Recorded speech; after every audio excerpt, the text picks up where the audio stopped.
Chapter 3: The Secret of Work. Helping others physically by removing their physical needs is indeed great, but the help is great according as the need is greater and according as the help is far reaching. If a man's want can be removed for an hour, it is helping him indeed. If his wants can be removed for a year, it will be more help to him. But if he wants but if his wants can be removed forever, it is surely the greatest help that can be given him. Spiritual knowledge is the only thing that can destroy our miseries forever. Any other knowledge satisfies wants only for a time. It is only with the knowledge of the Spirit that the faculty of what is annihilated forever. So, helping man spiritually is the highest help that can be given to him.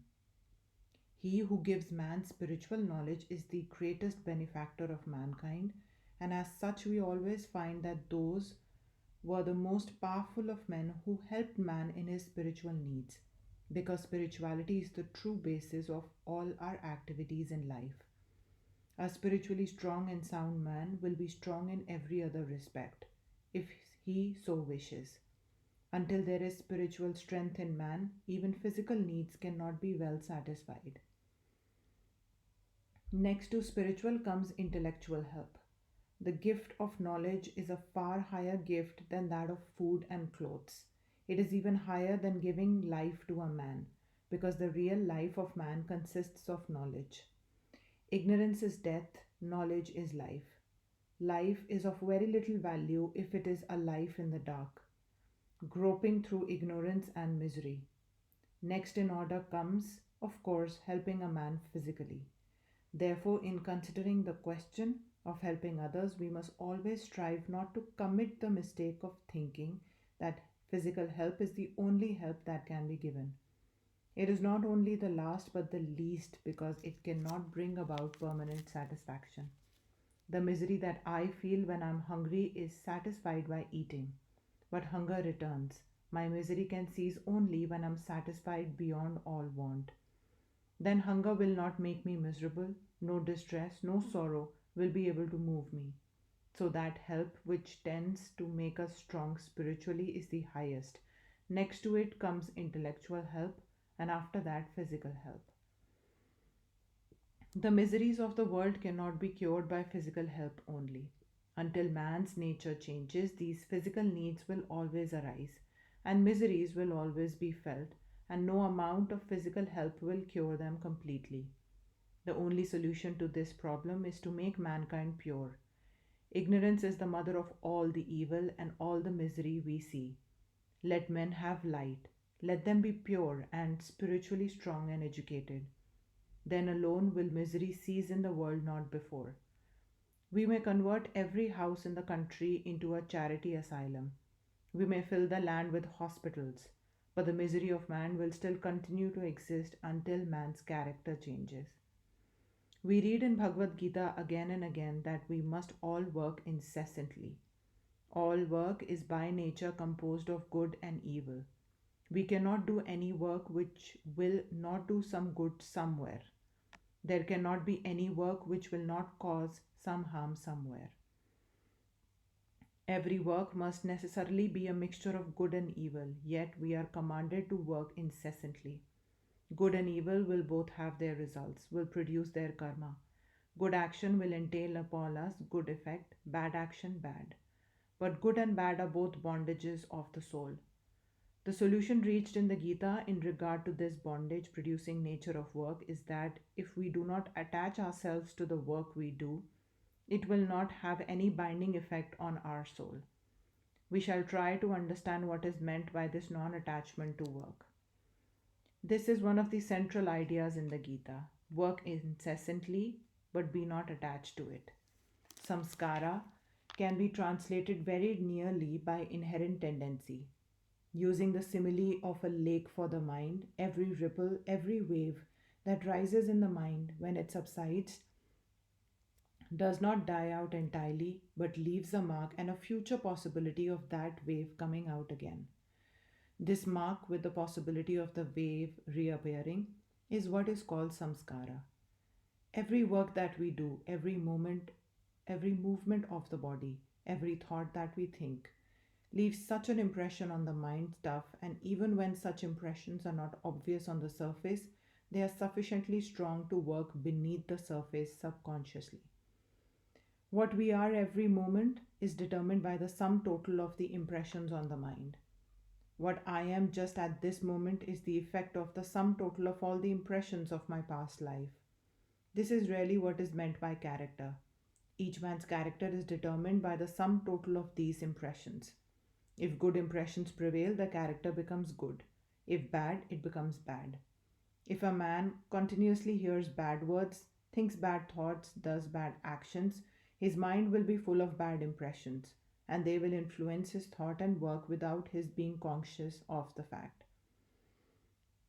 In fact, these bad impressions are always working, and their resultant must be evil, and that man will be a bad man.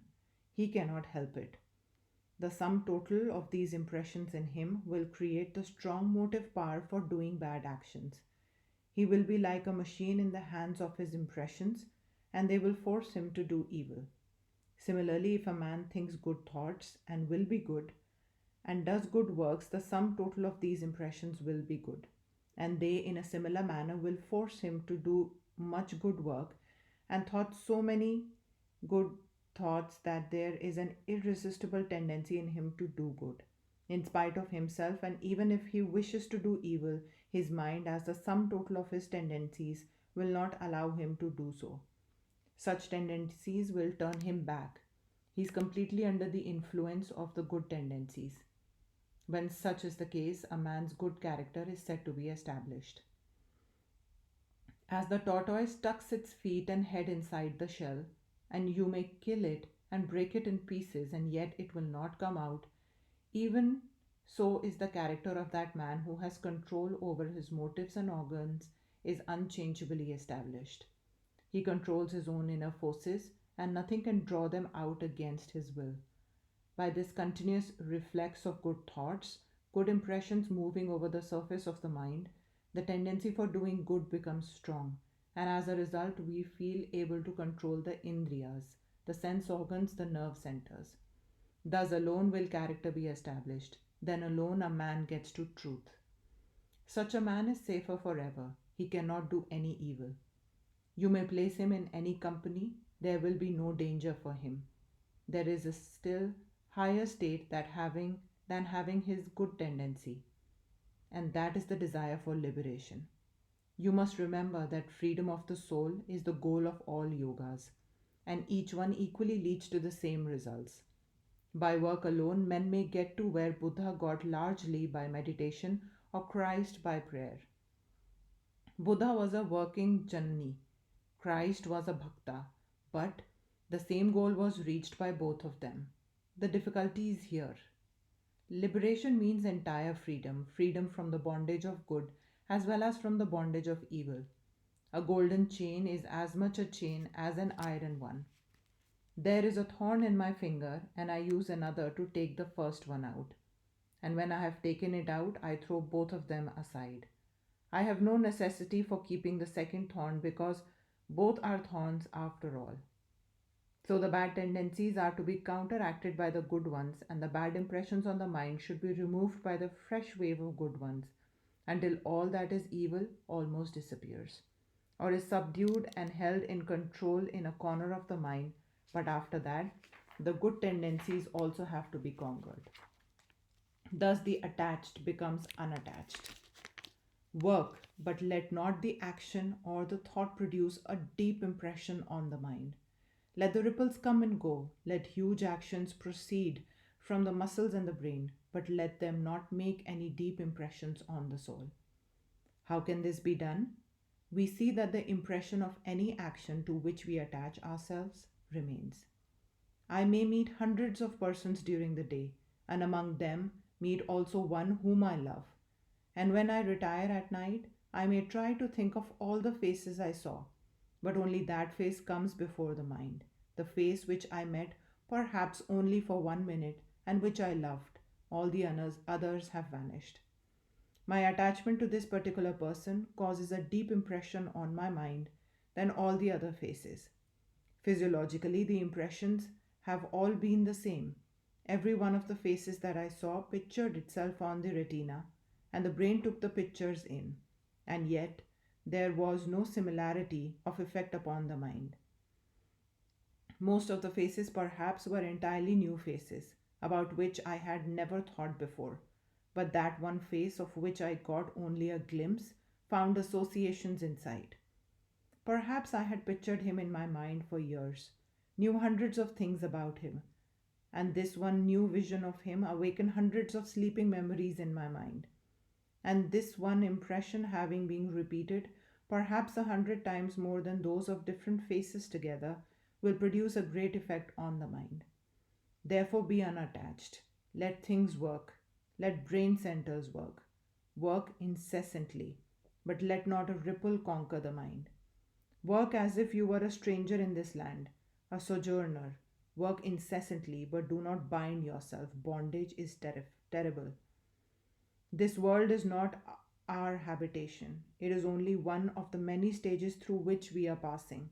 Remember that great saying of the Shankhya: the whole of nature is for the soul, not the soul for nature. The very reason of nature's existence is for the education of the soul. It has no other meaning. It is there because the soul must have knowledge and through knowledge free itself. If we remember this always, we shall never be attached to nature. We shall know that nature is a book in which we are to read, and that when we have gained the required knowledge, the book is of no more value to us. Instead of that, however, we are identifying ourselves with nature. We are thinking that the soul is for nature, that the spirit is for the flesh.